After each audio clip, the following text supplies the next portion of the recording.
Hi, I wanted to review with you the price elasticity of demand and its relationship to total revenue. This was in regard to question number 2, and we're going to see elasticity come up again, and specifically its relationship to marginal revenue. So one of my favorite graphs in economics is found on page 92 of your text, and I'm going to draw it on the board, but I'm not sure how well this camera stuff works here, but it's this one. So you can reference back to it. This information I'm going to put on the board is basically the same thing. So it's a stacked graph deal where we've got two things stacked on top of each other. And let me give this a little bit more room here.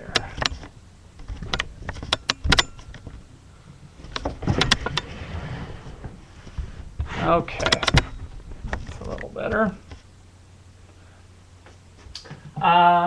The upstairs graph has a demand curve. The law of demand has a negative relationship between the quantities demanded and the prices that people will pay for the good. And looks like I need to shift back even a little further. There we go, that's a little better. Okay.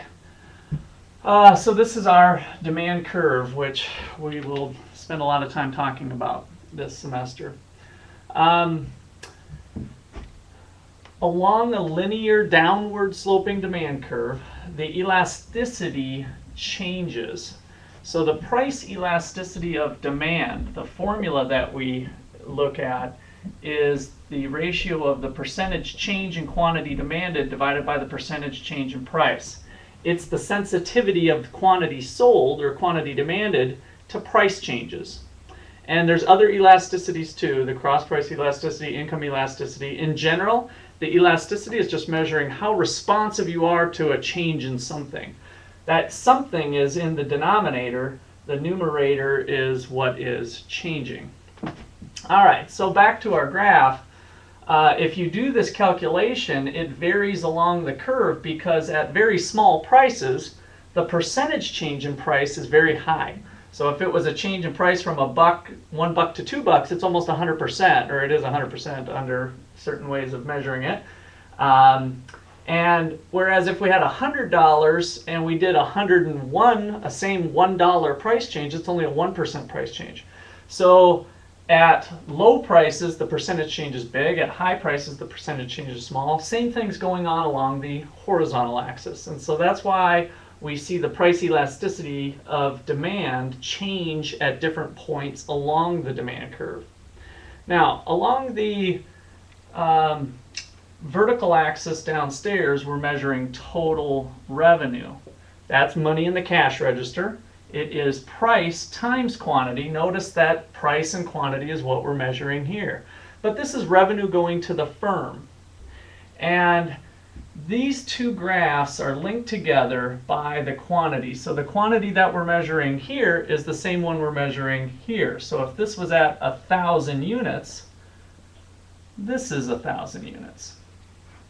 That's important then because the point where, as we look at the total revenue function, that changes depending on the elasticity of demand, and that's what makes this such a neat graph. It turns out the midpoint of where these two intersect is a special spot. It's special because that is where total revenue is maximized and falls down to 0 if we price too low and we just give it away for free. We don't make any money at our company in the cash register. So at this point, total revenue is maximized, and that is where the elasticity of demand in absolute value is equal to 1, or unitary elastic. As we move this way along the curve, those percentage changes change such that the elasticity of demand is greater than 1 and approaches infinity right up here at the top. As we move this way, it's less than 1, and we say that this is the inelastic range of the demand curve. All these values are less than 1. So hopefully as you work through some problems, you'll see that these elasticities change when you evaluate it at different points. That's important because then we can look at two different points and we get different results down here depending on the elasticity.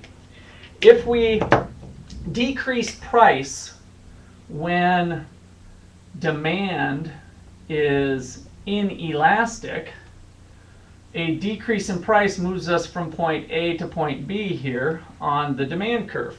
We sell more product when we lower the price, the law of demand. Point A and point B are directly related because we lined up the quantities with point A prime and B prime on the total revenue function. And we will move this direction along revenues. In other words, if we decrease price when when the demand curve is inelastic, it'll cause total revenues to fall.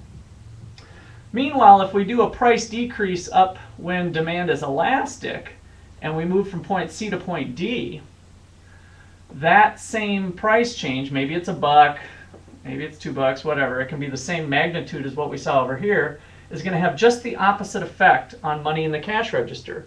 Total revenues are going to climb as we move from point C prime to D prime when the price is decreased.